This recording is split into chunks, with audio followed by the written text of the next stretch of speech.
Sam Laprade Show continues on City News. 101.1 FM and 1310 AM.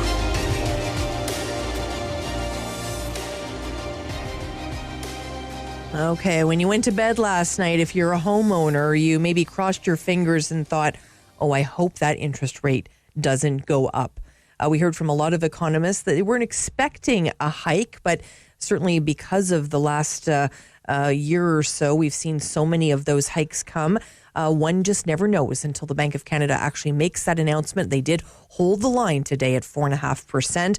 We wanted to understand what this means for homeowners and potential homeowners. So we call Clinton Wilkins. Hi, Clinton. Hi, Sam. How are you doing today? Fantastic. Clinton is from Centum Home Lenders Limited. We were kind of expecting this, right, Clinton, that Tiff Macklin was going to hold the line here. You know what? They even came out and said this, Sam. They basically said we're in a plateau type situation. And you know what? I think that is good news for Canadians, and it certainly is good news for any borrowers that are in a variable rate mortgage product that have any consumer debt that's connected to the key overnight rate or the prime rate. It's a lot easier when the rates are high to be able to plan. If you have some certainty that, okay, we're in a holding position, you can make some decisions, make choices on what's going to be best for your household, etc.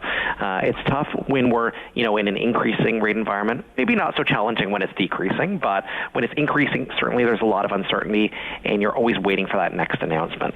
Well, I think about the 8 consecutive hikes, Clinton. I felt like I was on a bit of an emotional roller coaster with you during those because it was very difficult, to come on here and say that the interest rate had been increased by a whole, 100 basis points. Mm-hmm. Those are moments that you just know people are in their car listening to the radio going, oh no, like this is really going to affect my house. Yeah, and we like giving good news. I think in the mortgage industry, as a mortgage broker, I really like making dreams happen every day. And, and homeownership's part of that Canadian dream, but homeownership certainly has been more challenging the last 12 months for many Canadians. And it's not just the Canadians that are in a variable rate mortgage product, Sam. It's the Canadians who have their mortgages that are coming up for renewal are certainly feeling the pinch. We're talking to these consumers every single day. And it's not just mortgage interest. As you know, housing costs in general is very high. And, inflation may have softened in many categories, but the inflation around, food and food costs is still some of the highest out there. And, those are the two things that I think are impacting Canadians at least every day, is that housing cost and, the food cost for sure. Do you have people, Clinton, that are maybe in a variable and they phone you and say, Clinton, get me out of this. I'm looking for, for just a stable, I know exactly what I'm paying rate. Are they looking for something more stable? I think some consumers certainly are looking at doing either a midterm refinance or a midterm transfer if they're in a variable rate. I think it's tough. There's some customers that are in a variable and they're at prime minus 100 basis points or 110 or 120 or 130. Those customers that have very deep discounts below prime, in some cases, are willing to ride it out because, at some point, the Bank of Canada will start softening the rates. Some economists think that we might see softening even before the end of this year. Realistically, I think the rates are high all year, Sam. I think that's just reality. But some consumers are losing sleep at night, and some consumers need to have a lower payment just to be able to survive. And I think in those cases, there's nothing wrong with either converting into a fixed rate or doing a transaction. Typically, a lender will give a new customer a lower rate than if you convert with your existing lender. So, for example, we're doing a lot of transfers for customers and refinances into a 3, 4, or 5-year fixed because we're able to leverage, one lender against another. And the cost to exit that variable rate mortgage is only 3 months interest. So the cost typically is very low.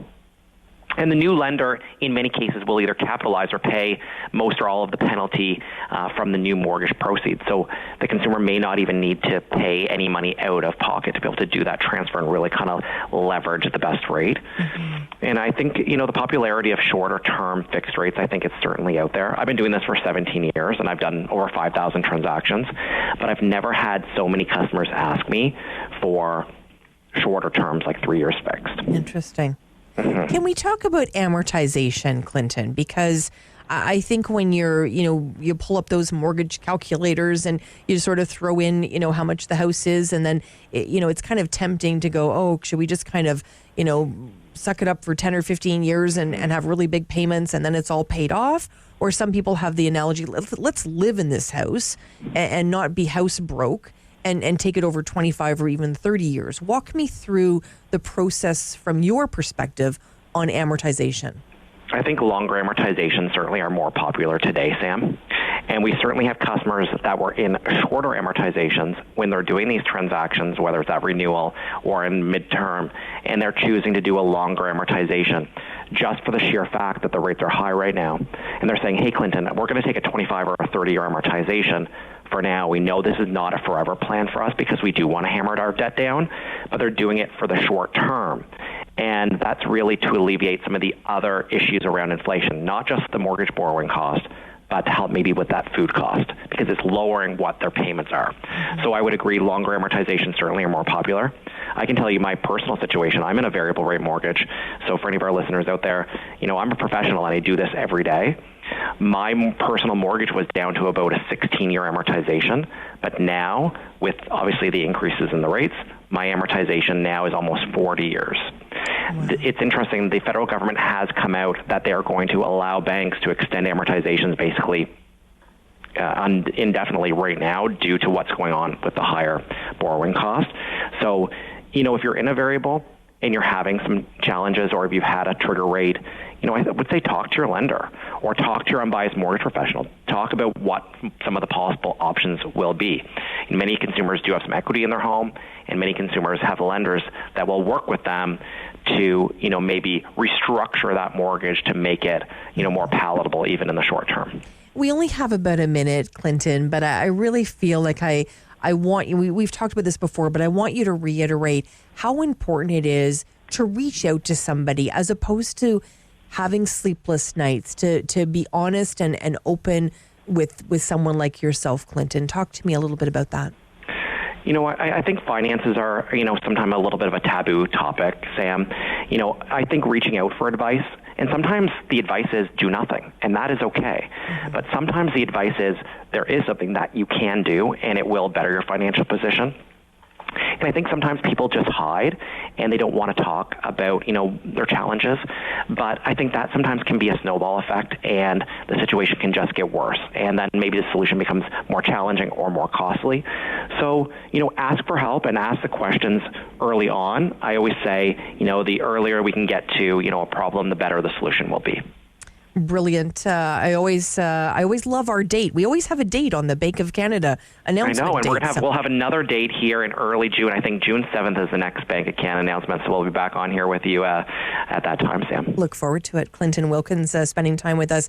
Centum Home Lenders Limited. We appreciate his expertise always. When we come back, we're going to meet Eva Burnett. She is an Ottawa Police 911 dispatcher. We're going to learn about her work, because it is fascinating. I'm fascinated with 911 dispatchers and the kind of job that they do every single day. It is not an easy job. We're going to find out about Eva's job when we come back. Stay with us here on City News. Sam Laprade will be right back on City News. 101.1 FM and 1310 AM.